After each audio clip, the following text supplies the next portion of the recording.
All right, now to get these books in piles because that thumbnail was thought I was going to get hurt. All right, we're just gonna have to go with it because I done forgot which books go with which questions. Let's go.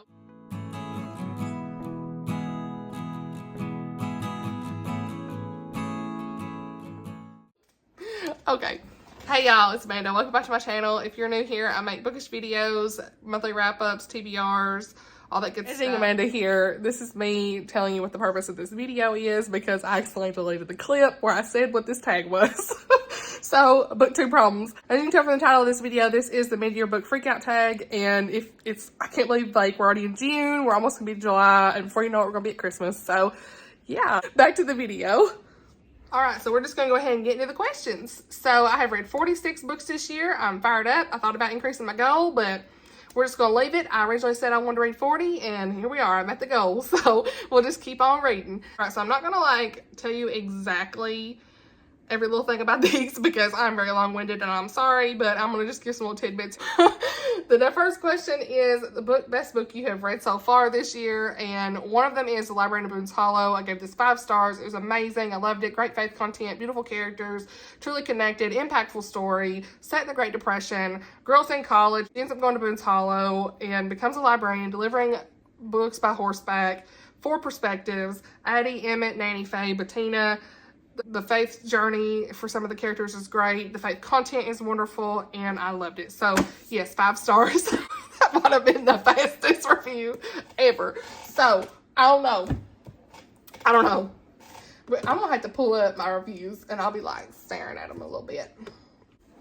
All right, so the next one you already know is Stay With Me. You already know. Becky Wade. She's a new favorite author. This is a Christian why do I keep wanting to say Christian historical? I'm keeping that in there because I filmed this twice now. Christian contemporary romance. And the cover is gorgeous. I just love the covers here. I've already got the whole series. I'm ready to finish them this year. It's going to happen. I don't know when, but we're going to see. But anyway, this is about Jen and Sam, Genevieve Woodward and Sam Turner. I love Sam. He is amazing, and she's wonderful as well. The story starts with Sam. He is finding a random girl asleep in his guest house on the farm. Y'all, turns out to be Jen, and so soon finds out that she's under the influence of pills, and so she has this addiction, trying to break the addiction. She doesn't want anybody to know. He starts to help, and everything goes up from there. It's beautiful. Just a lot of issues with his past. He don't really know if he needs to help her, but he ends up helping her, and just trying to, like, this really important topic of addiction. I'm so grateful that she talked about this, and there's just a great story. This is a great story about God's truth, His grace. There are all the times that anyone will feel like we don't deserve it. No matter what, He doesn't abandon us. Just love this. There were so many moments where I laughed, I teared up, and I just felt everything that they were feeling. So yes, 5 stars. Can't wait to read more Becky Wade. Love and a Little White Lie is next, y'all. This was amazing. Neil Gray, Love and a Little White Lie. If you ain't seen my vlog, I will link it, but y'all already know as well that this is a new favorite author. I cannot wait to read book 2 and 3. It follows different characters. This is a Christian contemporary romance. This follows January Sanders. She recently had a really bad breakup with her boyfriend, so she ends up going to visit her aunt, and she ends up working at a church there locally, and so she starts learning about faith and everything. She ends up, there's like a cute little love triangle in this. Yes, ma'am. But I really liked the way that the author did the love triangle in here. It was really well done. Normally, I'm not that crazy about them, but I really liked how she did this. It has great Christian faith content, obviously, because it is about a person who is a skeptic and an unbeliever. So, yes, the characters went through struggles. God's plan was truly shown for each of them, and there was a lot of emotion, a lot of love, and the ending was the best. It was the best. Everything came together full circle, and I was here for it. So, yes, if you want a great Christian fiction romance, here you go. And there have been so many great 5-star reads this whole year. But the last one I'm going to talk about is Lynn Austin, Waves of Mercy. Y'all, this is my first Lynn Austin read. 5 stars. I found a new favorite. Can't wait to read more of her. Y'all have seen I've recently hauled a lot more of her books. And it's the Christian historical fiction, dual timeline. Really great. This is set in 1897, Holland, Michigan. We got, and the names are Dutch, so it's hard to know how they say it, but it's spelled Geesje, but they say Keisha, so I'm gonna say Keisha. Keisha, Anna, and Dirk. Follow all of them. Keisha's story was beautiful. I cried. everything she went through was crazy, and just she really shows through the love of Jesus and everything that she went through, and she was still so faithful to the Lord, and I loved it. And then there's the other side of the story is Anna and Dirk, and she's just trying to figure out who she is, like where did she come from, and it was just, the ending was great. Everything came full circle. Just, oh my gosh, which I kind of figured out was going to happen a little bit, but I loved it. So there was just so many important themes in here. So yes, ma'am, I love Waves of Mercy. And yes, that's answer number 1. This is gonna be long. All right, number 2, the best sequel that you have read this year. Well, I haven't really read any sequels except for the If I Run. So I've read the whole Terry Blackstock If I Run series. You already know this is crazy. Got so much going on. Girl named Casey. She's on the run. Her DNA's all over the crime scene, and she doesn't feel like the police can be trusted. So she is on the run, like I said, and so she's out of here. She's like, I'm not trusting them. They ain't gonna believe me no way. They think she did the crime, which obviously, girl, you DNA's all over the crime scene, but it wasn't her. Her friend died, and she's on the run. So yeah, you just following that, and this other detective's trying to like go through and figure everything out, which I can't remember, was he a detective or was he like, I don't know, I don't think he was a detective, but he was helping the police force. Maybe he was, I don't remember. Dylan Roberts is oh yeah, he's a war veteran. He's not really a police officer, but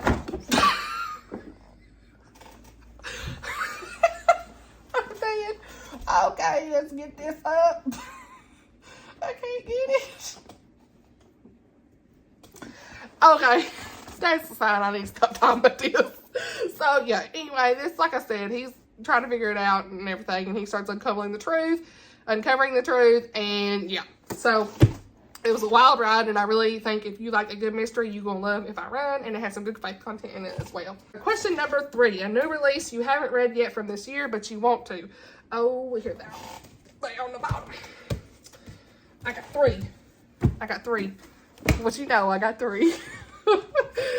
All That It Takes, Nicole Deese. Covers are beautiful. Look at that. So, All That It Takes, Nicole Deese. This is a contemporary romance, and everybody talks about her. So, yes, ma'am. Then we got Shadowed Loyalty by Rosanna M. White. Yes, 1920s, roaring 20s vibe. I'm here for this. Christian historical fiction. And then you've got Bless Your Heart, Ray Sutton, Savannah B. Lewis. I'm thinking I'm going to get to this in June. It was on my TBR, so we'll see. I really want to read it. It's got the Southern vibes, and y'all already know I love everything Southern. If you ain't seen my Southern video, it's going to be linked. I feel like I'm talking so fast. What number are you? 4. Most anticipated release for the rest of the year, second half of 2022, To Win a Prince by Tony Shallow. I don't have the book, but it comes out September 1st, and I'm really excited about it. So this actually is the second book to In Search of a Prince, and I really enjoyed it. I gave In Search of a Prince 4.5 stars. It was like a new favorite. I loved it. So this actually follows her friend Iris, and I think I'm going to enjoy that for sure. Everything about the whole atmosphere there with In Search of a Prince was great. This girl who like didn't know she was a princess. This girl that didn't know she's a princess of a kingdom in Africa, all of a sudden finds out she's a princess and has to figure all that out and then find a prince and all this stuff. So yeah, I'm really excited about this one that's coming out in September. Number 5.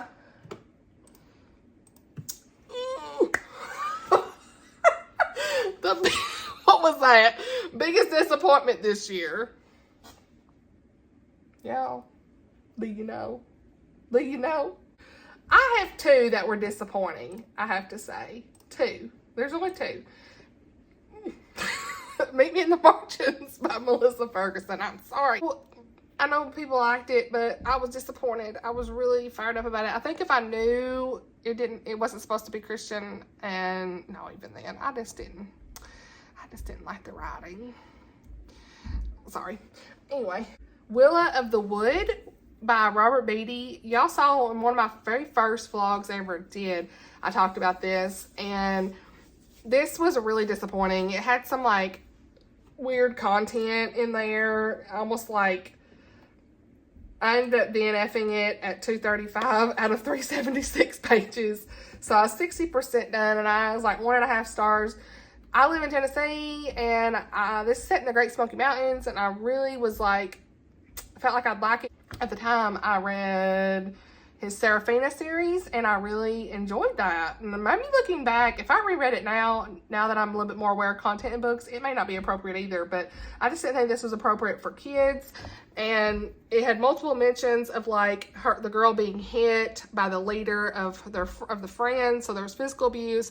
They depict the leader of their clan as like a god, and I don't think that's necessary in this. There's no reason for that. And then there was a lot of detail around like animals being like killed, blood, death, that kind of stuff, and it was very depressing in general. So I stopped reading though whenever there was like a relationship between her and a middle-aged man that I felt like they're trying to build it as like a family relationship, but to me, I just felt like the interactions with her, because she's supposed to be like a 10-year-old kid, I think, and it was just this older man's supposed to be saving her, but it was just really weird. So anyway, enough about that. That was definitely a disappointment. Okay, let's go on. I don't want to talk about this then. Biggest surprise of the year, and I have to say, If I Run. I normally was not like a mystery person really, and this really blew me out of the water. I was like, I gotta know. I was on my Instagram saying, y'all, this book, I ain't never read something so fast in all my life. That's what I was saying. So yes, I think the whole series of If I Run was a great surprise for me. This sparked a love for Christian mystery, truly. And even like Agatha Christie and all that stuff, it's got me wanting to read more of that stuff. So yeah, a whole genre was opened up here with If I Run. So that's my biggest surprise. Number 7, favorite new author. Oh man, I got so many favorite new authors. I did a whole video on this, I think, earlier this year, and I will link that in the card. But just a handful. Like I said, a lot of the ones I'm reading this year are new to me. So, but Terry Blackstock, I think, Lynn Austen, Tammy L. Gray, Becky Wade, Kim Vogel-Sawyer, Sarah Sundin. So yeah, those are some like that I'm gonna say, because yes, they were all wonderful, and I can't wait to read more of their stuff. There's more, but this, for the sake of this video, let's keep going. I love this. Number 8 is, that's another southern word. Number. I didn't say number. A new fictional crush. You ready? Sam Turner and Dylan. What was his last name? I don't remember his last name. We'll just keep going with it. I can't remember his last name. Dylan from Love and a Little White Lie, and Sam Turner from Becky Wade. Stay with me. Y'all already know. Both of these guys were awesome. I loved their dimension of character. They had such a depth to them. They were just great characters. So, yes. Number 9 is, what is your newest favorite character? Y'all, it's hard. It's a hard question. I think the characters, I just found like a newfound love for the characters in The Librarian of Boone's Hollow. Yes, I think that these were beautiful. I love them. They were just very dimensional, and they didn't fall flat in any way. They just had so much going on. And then I also think that Keisha from Waves of Mercy is a new favorite character as well.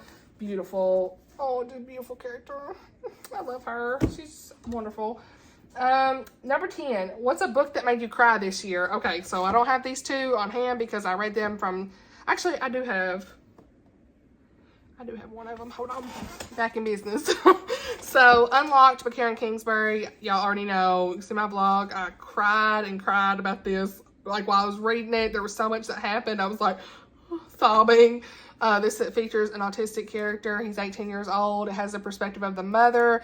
This really hit home for me because my son has autism. So yes, this was a new favorite of the year. And I probably should have said this in like one of the best books I've read so far this year. Why did I not say this?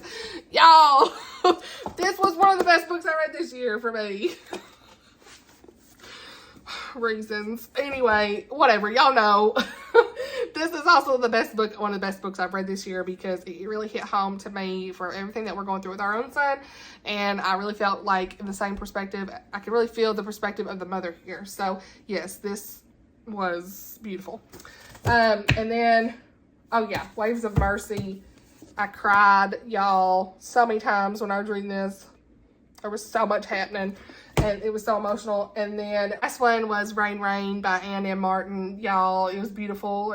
5 stars. I think that's also a new favorite of the year too. I keep forgetting about these because I don't have this one on my shelf, but I definitely could see myself getting this and rereading it. But it's a beautiful story about a girl named Rose who has Asperger's, or also referenced as high functioning autism, when she lives a life with her dad and a sweet dog named Rain. And y'all, the beautiful, wonderful. I appreciated this story so much.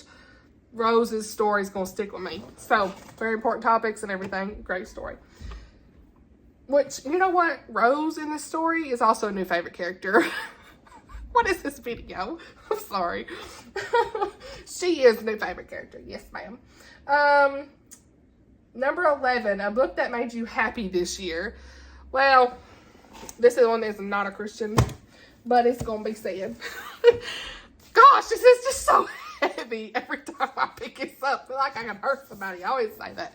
So, Go Tell the Bees That I'm Gone, Diana Gabaldon.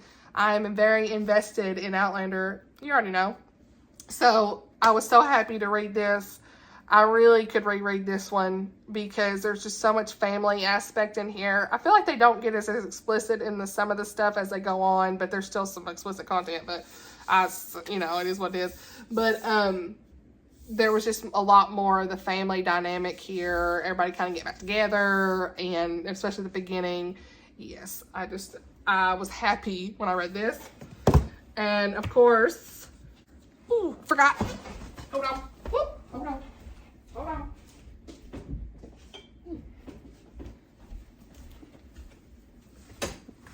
We're back. So, I keep out running against books on my shelf. This is going to be crazy trying to put this up.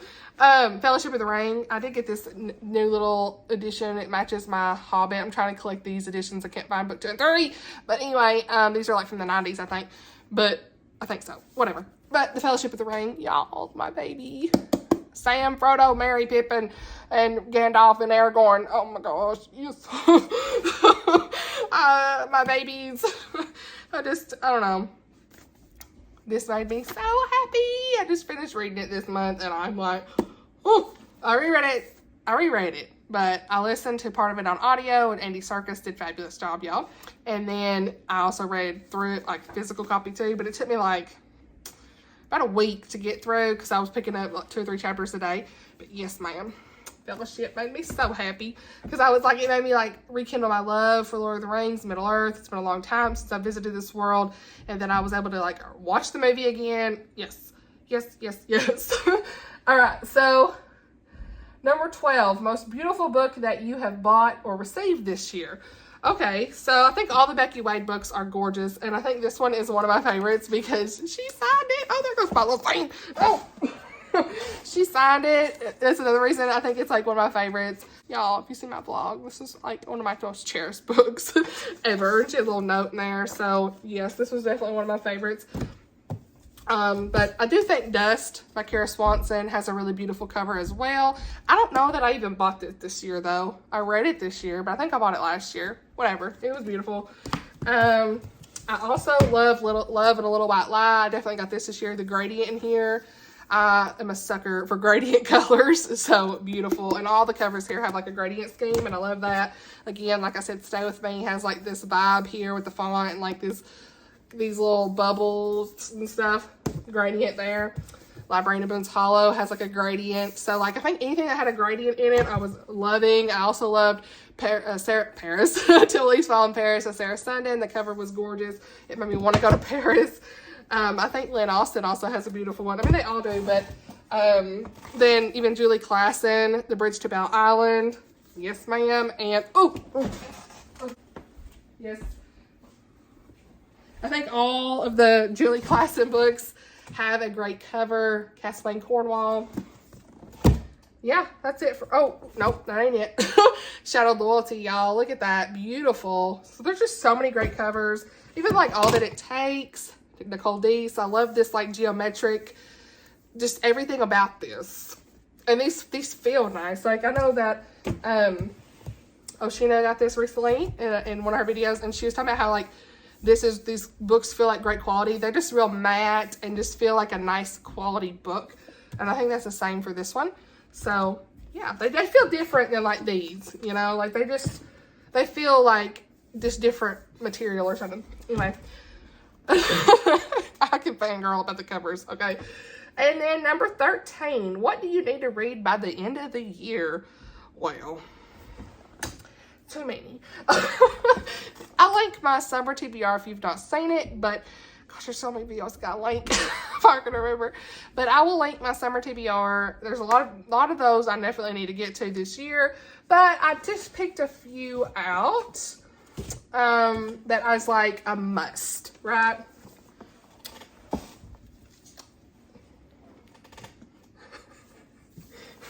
I'm struggling. Pride and Prejudice. Probably gonna try to get to this more in July. June, this is not gonna happen. Where's my kid? Screw Tape Letters, C.S. Lewis. And then Lion, the Witch, and the Wardrobe, Chronicles of Narnia, book 2. It's so short, I have to read it. I might even need to read the 3rd. And then the one book that I was having trouble get the copy for, it was not damaged, but it still has a little bit up here. It's fine, but North and South. I feel like this is a must in the winter. Fall or winter. Right, y'all, so that's kind of it for this tag. This is the time to do the tag. Do the tag if you're watching this video, please. It didn't say to tag nobody, so I ain't going to, but anyway, do it. I want to see y'all's video. There are 2 questions I have for you all. Let me know in the comments below, but what's your most anticipated release for the rest of this year? And number 2, what's the best book that you have read this year? Let me know in the comments below. Thank you all for watching. I really appreciate your support on my channel. I hope you all are having a great day whenever you're watching this, and I will see you all in the next one. Bye, y'all.